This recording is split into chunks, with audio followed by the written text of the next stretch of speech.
Hi friends, நீங்கள் உங்கள் case ஸ்டவ்வை துடைக்கிறதுக்கு இது வரைக்கும் கிச்சன் டவல்ஸ் தான் யூஸ் பண்ணிகிட்ருக்கீங்கன்னா இந்த வீடியோ பார்த்ததுக்கப்புறம் அதை யூஸ் பண்ண மாட்டீங்க. அது என்னன்னு தெரிஞ்சுக்க வீடியோ ஸ்கிப் பண்ணாமல் பாருங்கள். ஹாய் ஃப்ரெண்ட்ஸ், எல்லோரும் எப்படி இருக்கீங்க? கண்டிப்பாக நல்லா இருப்பீங்க நம்புகிறேன். இன்றைக்கி நம்ம சேனலில் எல்லாருக்குமே ரொம்ப யூஸ்ஃபுல்லாக இருக்கக்கூடிய கிச்சன் டிப்ஸ் அண்ட் ட்ரிக்ஸ் தான் ஷேர் பண்ணியிருக்கேன். ஸோ வீடியோ இன்ட்ரெஸ்டிங்காக இருக்கும், ஸ்கிப் பண்ணாமல் பாருங்கள். அதுக்கு முன்னாடி நீங்கள் இப்போ தான் நம்ம சேனலை ஃபஸ்ட் டைம் பார்க்குறீங்கன்னா இப்போவே சப்ஸ்கிரைப் பண்ணிக்கோங்க, கூட இருக்க பெல் சிம்பிளை கிளிக் பண்ணிக்கோங்க. இப்போ வாங்க வீடியோக்குள்ளே போகலாம். ஃபர்ஸ்ட் இப்போ என்னென்னு பார்க்கலாம். இந்த மாதிரி நம்ம யூஸ் பண்ணுற மசாலா ஐட்டம்ஸ்லாம் வந்து நிறைய பேர் கண்டெய்னர்ஸில் போட்டு வைப்போம், நிறைய பேர் இந்த மாதிரி பேக்கெட்லேயே வந்து யூஸ் பண்ணுவோம். ஸோ இது அப்படியே ஓப்பனாக வைக்கிறனால இதோட ஃப்ளேவர் வந்து பார்த்திங்கன்னா மிஸ் ஆக சான்ஸ் இருக்குது. ஸோ அதுக்கு இந்த டிப்பை ஃபாலோ பண்ணிக்கோங்க. இந்த மாதிரி நல்லா ஃபோல்ட் பண்ணிவிட்டு நம்ம துணி காய வைக்கிறதுக்கு யூஸ் பண்ணுற கிளிப்பு தான் நான் எடுத்திருக்கேன். ஸோ இந்த கிளிப் அப்படி இல்லைனா நம்மக்கிட்ட இருக்கக்கூடிய பேப்பர் கிளிப், இதில் எது வேணாலும் நீங்கள் எடுத்துக்கலாம். இதை வந்து கிளிப் பண்ணிவிட்டு நீங்கள் அப்படியே ஓப்பனாக கூட இந்த மாதிரி ஒரு பாக்ஸில் போட்டு வச்சு நீங்கள் யூஸ் பண்ணிக்கலாம்.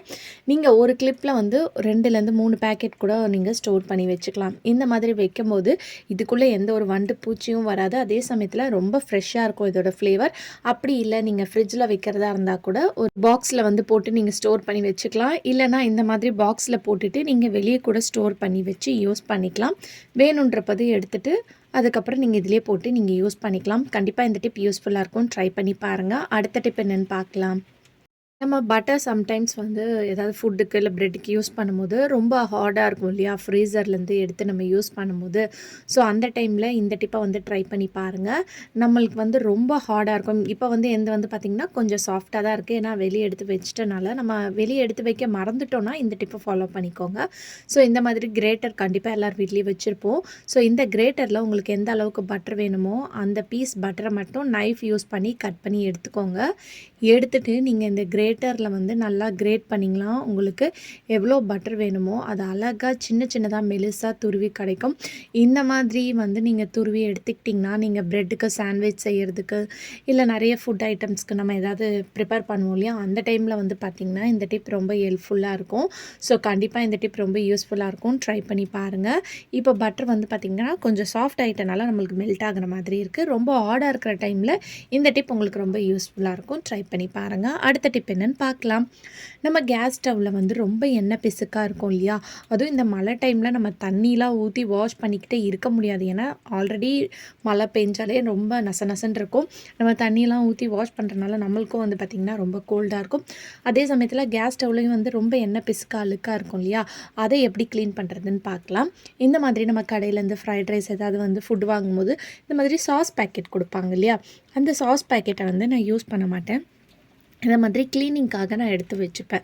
ஸோ இது வந்து ரொம்ப ஹெல்ப்ஃபுல்லாக இருக்கும் உங்களுக்கு க்ளீனிங்க்கு. நிறைய டிப்ஸ்க்கு வந்து நான் அப்கமிங் வீடியோவில் வந்து உங்களுக்கு ஷேர் பண்ணிட்டு வரேன். இப்போ இந்த சாஸ் பேக்கெட்டை வந்து நீங்கள் டேரெக்டாக அப்படியே வந்து உங்கள் கேஸ் ஸ்டவ்வில் அப்ளை பண்ணியும் க்ளீன் பண்ணிக்கலாம். அப்படி இல்லைனா நான் இன்றைக்கி காமிச்சிருக்கேன் இந்த மெத்தட் ட்ரை பண்ணிங்கன்னா ரொம்ப ஹெல்ப்ஃபுல்லாக இருக்கும். ஒரு பவுலில் வந்து ஒரு 2 பேக்கெட் அளவுக்கு சாஸ் மட்டும் நான் கட் பண்ணி எடுத்துக்கிட்டேன். ஸோ இது கூட வந்து நான் கோல்கேட் பேஸ்ட் வந்து சேர்த்துக்க போகிறேன். ஸோ வேறு எந்த பேஸ்ட்டும் வந்து நான் சேர்த்துக்கல, கோல்கேட் பேஸ்ட்டு தான் சேர்த்துக்கிறேன். ஏன்னா இதை யூஸ் பண்ணி தான் எனக்கு வந்து க்ளீனிங்க்கு வந்து நல்லா வந்து ஹெல்ப்ஃபுல்லாக இருந்திருக்கு. ஸோ அதனால் மற்ற பேஸ்ட் பற்றி எனக்கு தெரியாது, கோல்கேட் பேஸ்ட்டு தான் நான் யூஸ் பண்ணியிருக்கேன். ஸோ இந்த கோல்கேட் பேஸ்ட்டை வந்து கொஞ்சமாக சேர்த்துட்டு ஒரு ஸ்பூனை வச்சு நல்லா வந்து இதை மிக்ஸ் பண்ணிக்கோங்க. நல்லா வந்து மிக்ஸ் பண்ண உடனே உங்களுக்கு இது ரெண்டும் சேர்ந்து ஒரு நல்ல ஒரு சூப்பரான ஒரு மேஜிக்கான சொல்யூஷனாக உங்களுக்கு ஒர்க் ஆகும். இந்த டைமில் நம்ம தண்ணிலாம் ஊற்றி வாஷ் பண்ணுறதுக்கு பதிலாக இந்த டிப் உங்களுக்கு ரொம்ப ஹெல்ப்ஃபுல்லாக இருக்கும்.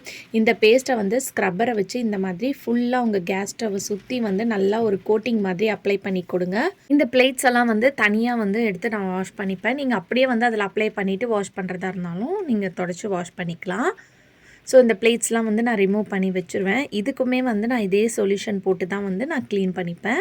இப்போ இதை வந்து நல்லா ஒரு கோட்டிங் மாதிரி கொடுத்துட்டு ஒரு 5லேருந்து 10 மினிட்ஸ் மட்டும் நீங்கள் அப்படியே வந்து ஊற விடுங்க. இதில் இருக்கக்கூடிய எண்ணெய் பிசுக்கு, அப்புறம் வந்து ரொம்ப வந்து சில பேர் ஸ்டவ்லாம் வந்து கரை படிஞ்சு போயிருக்கும் இல்லையா, அந்த மாதிரி இருக்கிறவங்களுக்கு கண்டிப்பாக இந்த டிப் யூஸ்ஃபுல்லாக இருக்கும். இது 10 மினிட்ஸ் அப்படியே விட்டுறலாம். இப்போ வந்து நார்மலாக வந்து நம்ம கிச்சன் டவல் யூஸ் பண்ணி தான் கேஸ் ஸ்டவ் வந்து துடைப்போம் இல்லையா, அதுக்கு வந்து இந்த மாதிரி ஸ்பாஞ்சஸ் வந்து வாங்கி வச்சுக்கிட்டிங்கன்னா இது உங்களுக்கு ரீயூசபிள் தான். இது வந்து பார்த்திங்கன்னா 2 சைஸில் இருக்குது. இது வந்து ஸ்மால் சைஸ், இதோட ப்ரைஸ் வந்து பார்த்திங்கன்னா 65 இருக்கும். இதில் வந்து 4 ஸ்பாஞ்சஸ் வந்து நம்மளுக்கு கொடுக்குறாங்க. பெருசு வந்து பார்த்திங்கன்னா நம்மளுக்கு 99. அதில் வந்து நம்மளுக்கு 3 வைப்ஸ் வந்து கொடுக்குறாங்க. இது வந்து ரீயூசபிள் தான், ஒன்ஸ் யூஸ் பண்ணிவிட்டு தூக்கி போடுறது கிடையாது. நான் ஆல்ரெடி வந்து இந்த பெருசு தான் வந்து யூஸ் பண்ணிகிட்ருக்கேன். ஸோ நான் என்னோடய கிச்சனுக்கு வந்து இது கவுண்டர் டாப் க்ளீன் பண்ணுறதுக்கு, கேஸ் ஸ்டவ் க்ளீன் பண்ணுறதுக்கு எல்லாத்துக்குமே வந்து பார்த்திங்கன்னா இதை தான் வந்து நான் யூஸ் பண்ணிக்க. நம்மளுக்கு ரொம்ப ஹெல்ப்ஃபுல்லாக இருக்கும். இது ரீயூசபிள், நம்ம வாஷ் பண்ணிவிட்டு யூஸ் பண்ணிக்கலாம். தண்ணியை வந்து பார்த்திங்கன்னா நல்லா அப்சர்வ் பண்ணி கொடுக்கும். ஸோ இதுதான் வந்து சின்னது. ஸோ இதோட சைஸ்க்கும் இதுக்கும் வந்து பாருங்கள். ஸோ இது வந்து 65 ப்ரைஸ்க்கு வந்து கொடுக்குறாங்க சின்னது. பெருசு வந்து நம்மளுக்கு 99க்கு கொடுக்குறாங்க. சின்னதில் வந்து பார்த்திங்கன்னா உங்களுக்கு 4 வைப்ஸ் இருக்கும், பெருசில் வந்து 3 வைப்ஸ் தான் இருக்குது. ஸோ இதை வந்து நீங்கள் வாங்கி வச்சுக்கிட்டிங்கனாலே போதும், உங்கள் வேலை ஈஸியாக வந்து முடிஞ்சிடும். நம்ம கிச்சனில் டவல்லாம் யூஸ் பண்ணோன்னா உடனே வந்து பார்த்திங்கன்னா ஈரமாயிடுற மாதிரி இருக்கும். ஸோ அந்த ப்ராப்ளம் வந்து இதில் இருக்காது. இப்போ வந்து நல்லா நம்ம கேஸ் ஸ்டவ்வில் அப்ளை பண்ணது வந்து காஞ்சிருச்சு. இப்போ வந்து நம்ம யூஸ் பண்ணி காட்டுற உங்களுக்கு அந்த ஸ்பாஞ்சை லைட்டாக அந்த ஸ்பாஞ்ச் வச்சு நீங்கள் துடைச்சாலே போதும். இதில் நம்ம தண்ணிலாம் எதுவுமே சேர்க்கணுன்னு அவசியமே இல்லை. பாருங்கள், நல்லா க்ளீன் ஆயிடுச்சு. ஸோ பாருங்கள், நல்லா இந்த மாதிரி நீங்கள் துடைச்சி எடுத்தாலே போதும். இந்த மழை காலத்தில் நிறைய பேருக்கு தண்ணியில் கை வைக்கிறதே வந்து ரொம்ப பிடிக்காது. ஸோ அந்த மாதிரி இருக்கிறவங்களாம் இந்த மெத்தடில் நீங்கள் க்ளீன் பண்ணிக்கலாம். ஸோ உங்ககிட்ட இந்த ஸ்பாஞ்ச் இல்லைனா இதுக்கு பதிலாக நீங்கள் நியூஸ் பேப்பர் கூட நீங்கள் யூஸ் பண்ணிக்கலாம். நியூஸ் பேப்பர் ரொம்ப அழகாகவே உங்களுக்கு கேஸ் ஸ்டவ்வை க்ளீன் பண்ணி கொடுக்கும். ஸோ ஃபஸ்ட்டு ஒரு வைப்ஸ் வந்து நான் நல்லா அந்த ஸ்பாஞ்சை வச்சு க்ளீன் பண்ணதுக்கு அப்புறமா லைட்டாக தண்ணி தெளிச்சுக்கிறேன். இது வந்து ஆப்ஷன் தான். ஸோ இந்த ஸ்பாஞ்சில் வந்து பாருங்கள் எந்த அளவுக்கு அழுக்கு, கரை, என்ன ஸ்ட்ரெயின்லாம் வந்திருக்குன்னு சொல்லிட்டு.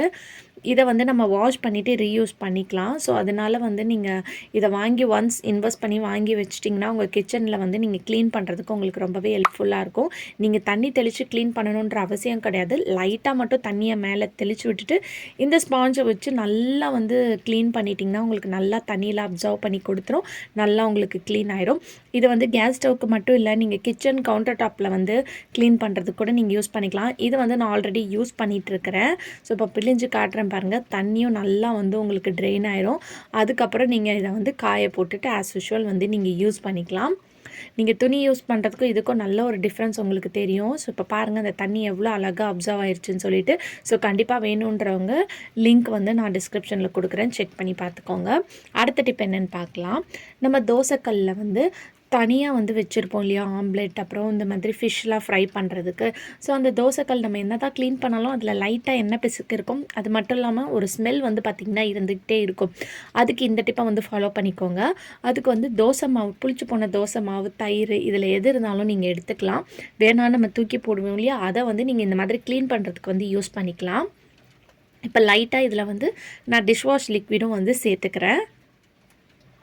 இப்போ இதை சேர்த்துட்டு இதில் வந்து நான் வந்து தோசை ஊற்ற போடுறதில்ல, ஃபிஷ்ஷுக்கு அப்புறம் வந்து ஆம்லெட் பண்ணுற தோசைக்கல். ஸோ அதனால் நான் ஸ்டீல் ஸ்க்ரப்பர் வந்து யூஸ் பண்ணிக்கிறேன். நீங்கள் வந்து தோசை சுடுற கல்லாக இருந்துச்சுன்னா ஸ்டீல் ஸ்க்ரப்பர் யூஸ் பண்ணாதீங்க, நார்மல் ஸ்க்ரப்பர் வந்து யூஸ் பண்ணிக்கோங்க. இப்போ இந்த ஸ்டீல் ஸ்க்ரப்பரை வச்சு நல்லா தேய்ச்சி இந்த மாதிரி ஸ்க்ரப் பண்ணி விட்டுட்டு ஒரு 5 to 10 மினிட்ஸ் அப்படியே அதை ஊற விட்டுருங்க. அது நல்லா ட்ரை ஆனதுக்கப்புறம் நீங்கள் வாஷ் பண்ணிங்கன்னா அதில் இருக்கக்கூடிய பேட் ஸ்மெல், அப்புறம் எண்ணெய் பிசுக்கு எல்லாமே வந்து பார்த்திங்கன்னா இந்த தோசை மாவு வந்து நல்லா அப்சர்வ் பண்ணி கொடுத்துரும். இப்போ ட்ரை ஆனதுக்கப்புறம் திருப்பியும் வந்து நான் ஸ்க்ரப்பரை வச்சு நல்லா ஸ்க்ரப் பண்ணி விட்டுக்கிறேன். ஸோ இந்த மாதிரி ஸ்க்ரப் பண்ணிவிட்டு வாஷ் பண்ணோன்னா நல்லா நீட்டாக இருக்கும். உங்களுக்கு அந்த ஸ்மெல்லே வந்து பார்த்திங்கன்னா வராது. நம்ம இன்கேஸ் ஏதாவது ஆம்லெட் வந்து போட்டிருந்தோன்னா நெக்ஸ்ட் டைம் எடுத்து யூஸ் பண்ணும்போது அந்த ஒரு ஸ்மெல் வந்து பார்த்திங்கன்னா வரும். அந்த ஸ்மெல் எல்லாம் இந்த மாவு வந்து பார்த்திங்கன்னா உங்களுக்கு ரிமூவ் பண்ணி கொடுத்துரும். கண்டிப்பாக ட்ரை பண்ணி பாருங்கள். ஓகே ஃப்ரெண்ட்ஸ், இன்றைக்கி வீடியோவில் நான் போட்டிருந்ததுலேருந்து ஏதாவது ஒரு டிப்ஸ் கண்டிப்பாக உங்களுக்கு யூஸ்ஃபுல்லாக இருக்கும்னு நினைக்கிறேன். அப்படி யூஸ்ஃபுல்லாக இருந்துச்சுன்னா மறக்காமல் நம்ம சேனலை லைக் பண்ணுங்கள், ஷேர் பண்ணுங்கள், கமெண்ட் பண்ணுங்கள், சப்ஸ்கிரைப் பண்ணிக்கோங்க. தேங்க்யூ ஃபார் வாட்சிங்.